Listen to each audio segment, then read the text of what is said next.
اللہ پاک نے انسانوں پر دو طرح کی عبادت لازم فرمائی ہے۔ ایک کا تعلق اللہ تعالیٰ کی ذات سے ہے،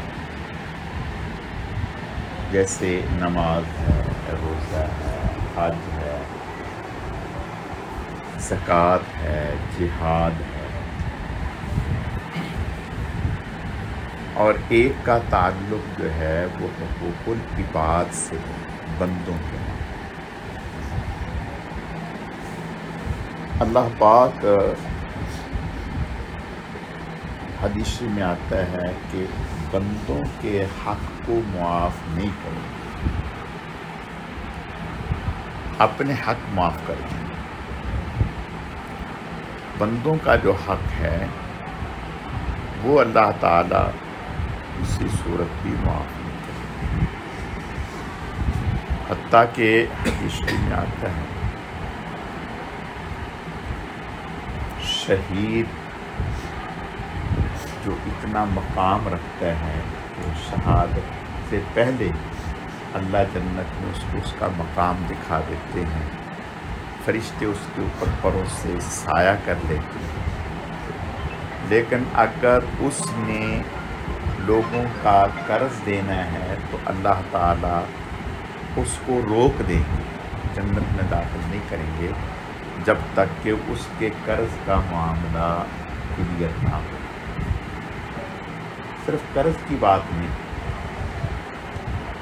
ہم زبان سے کسی کے بارے میں کوئی کلمہ کہتے ہیں، اس کلمے کا بھی ہمیں جواب دینا ہوگا۔ جو بات ہم زبان سے کہہ رہے ہیں کسی کے بارے میں، اس کا بھی ہمیں جواب دینا ہوگا کہ آیا جو بات ہم نے کہی تھی اس کو پروف کریں، اس کو پروف۔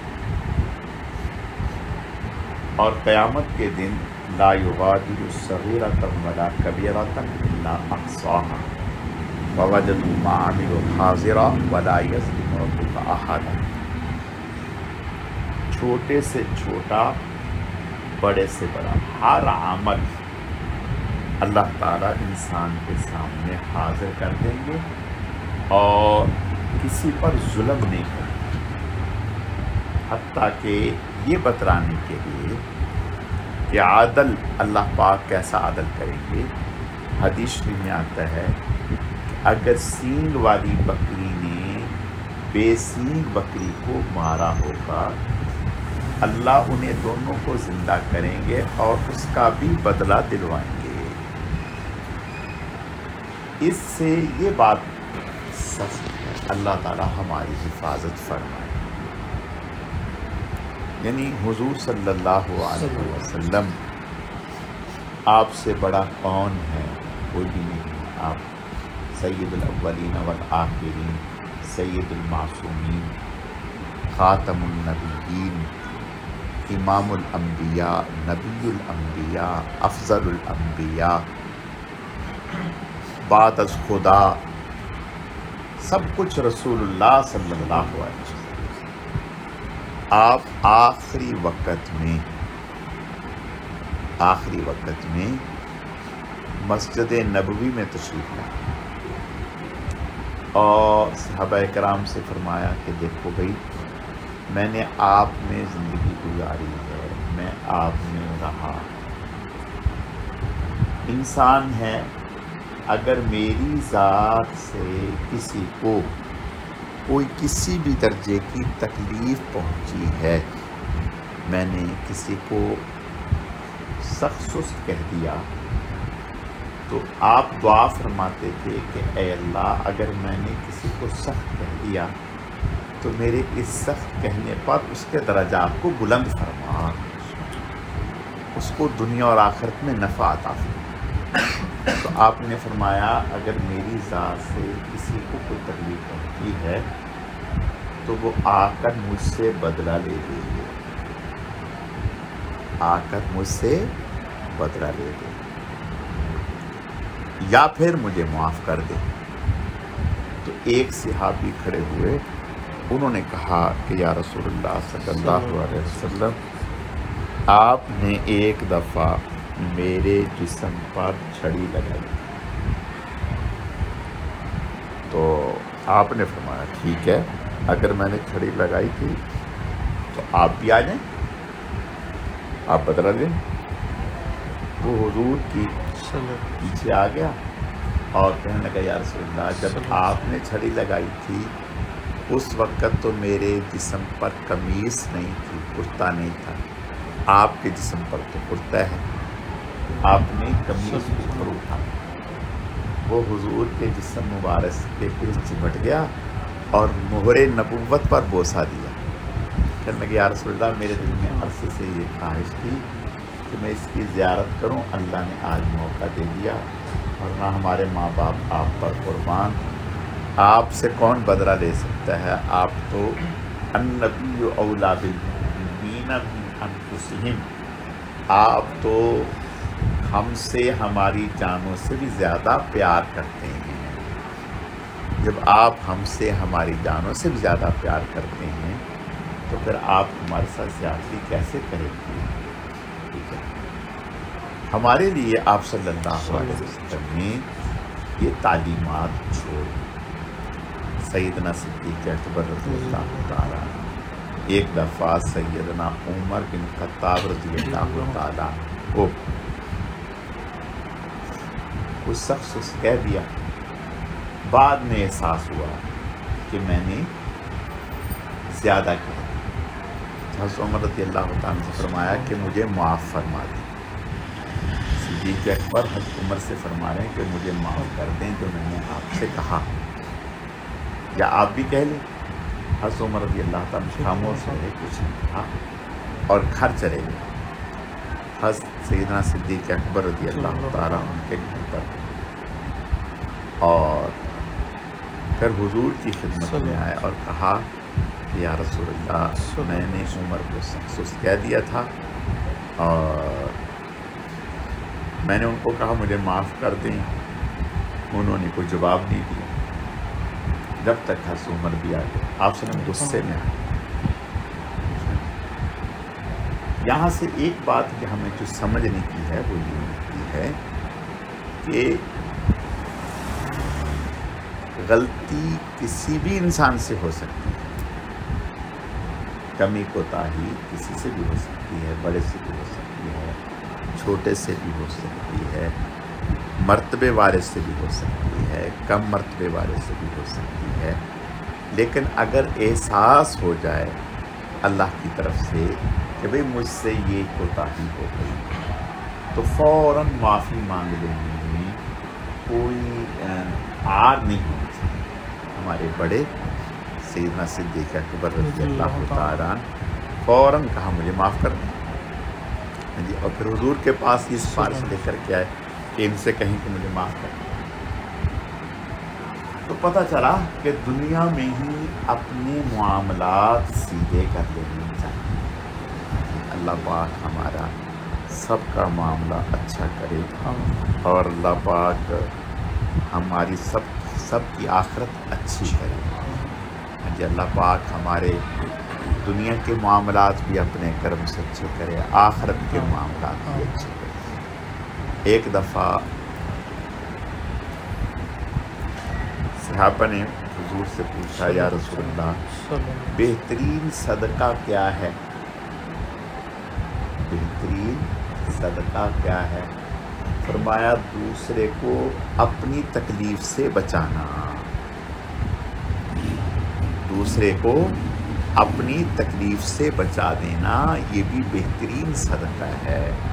یعنی دوسرے کو ہماری ذات سے کوئی تکلیف نہ پہنچے، یعنی مسلمان کے لیے فرمایا المسلم من سلم المسلمون من لسانہ و یدہ، اور دوسری جگہ فرمایا المؤمن من امنہ الناس علی دمائہم و اموالہم، کہ مسلمان وہ ہے جس کی زبان اور ہاتھ سے دوسرا مسلمان محفوظ رہے۔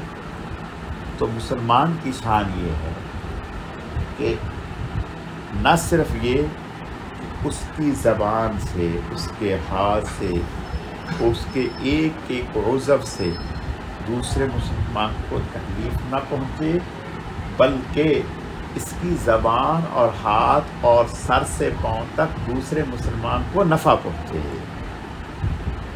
دوسرے مسلمان کو نفع پہنچے، خیر پہنچے۔ دیکھو اللہ پاک نے جانور جو ہیں وہ 3 طرح کے ہیں۔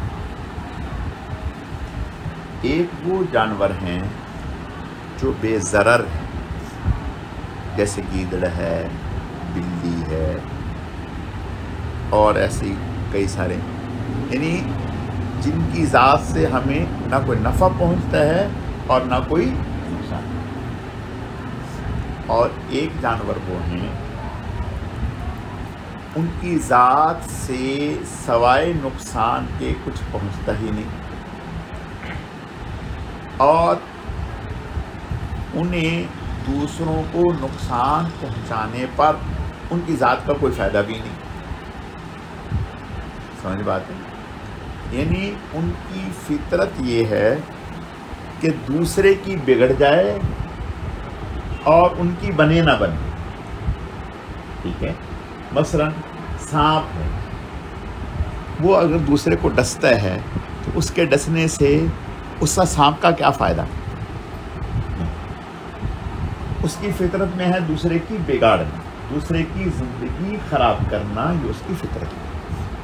بچھو اس کی فطرت میں ہے دوسرے کی زندگی خراب کرنا، ٹھیک ہے؟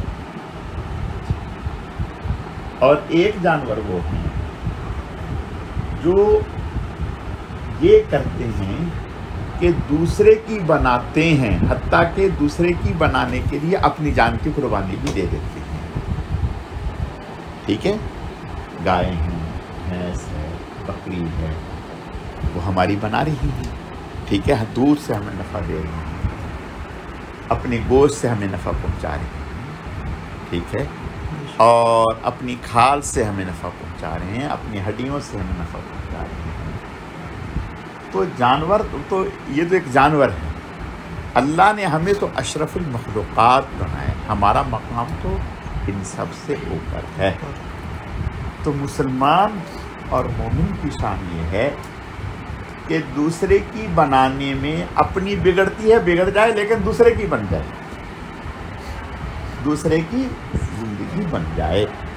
چنانچہ صحابہ کرام رضوان اللہ علیہم اجمعین نے ایسا کر کے دکھایا، کہا نہیں صرف زبانی جمع کر کے دکھایا۔ جنگ میں نکلے ہیں، ایک صحابی کہتے ہیں کہ میں پانی لے کر کے نکلا تو میدان جہاد میں کچھ شہداء پڑے ہوئے نظر آئے اور کچھ زخمی پڑے ہوئے نظر آئے۔ کچھ زخمیوں میں میرا چچا بھائی بھی تھا۔ میں نے دیکھا کہ بالکل آخری لمحات ہیں اس کی زندگی کے، تو میں اس کے قریب پہنچا، میں نے اسے سلام کیا، اس نے آنکھیں کھولی، مجھے دیکھا، پہچانا۔ میں نے کہا پہچانا، تو اس نے میرے پاس پانی تھا، میں نے کہا پانی دو، اس نے اشارہ کیا ہاں۔ میں نے پانی ڈال کے اس کے قریب کیا، قریب تھا کہ وہ پیتا، دوسرا پاس زخمی لیٹا ہوا تھا، اس نے آہ کی تو اس نے فوراً اشارے سے کہا کہ پہلے اس کو پیا۔ میں اس کی طرف بڑھا تو ایک تیسرا تھا، اس نے آہ کی تو اس نے بھی کہا پہلے اس کو دے دو۔ جب اس کے پاس پہنچا تو وہ شہید ہو گیا، دوسرے کے پاس آیا تو یہ بھی شہید ہو گیا، تیسرے چچا زاد بھائی کے پاس آیا تو وہ بھی شہید ہو گیا۔ گویا ہر ایک دوسرے کی بنانے میں اپنی زندگی داؤ پر لگا دی، اپنی زندگی داؤ پر لگا دی۔ یہ وہ لوگ ہیں جو انسانیت کے لیے تحفۂ امتیاز ہیں، اور یہ وہ لوگ ہیں جن کا ذکر اللہ قرآن میں کہتے ہیں فَإِنْ آمَنُوا بِمِثْلِ مَا آمَنْتُمْ بِهِ فَقَدِ اهْتَدَوْا۔ ایسے بنو، ایمان ایسا ہو، اخلاق ایسا ہو، معاملات ایسے ہوں، کردار ایسا ہو، پھر کامیاب۔ اور اگر ایسے نہیں ہیں تو پھر آپ انسان کی صورت میں ڈمی ہیں، انسان نہیں ہیں۔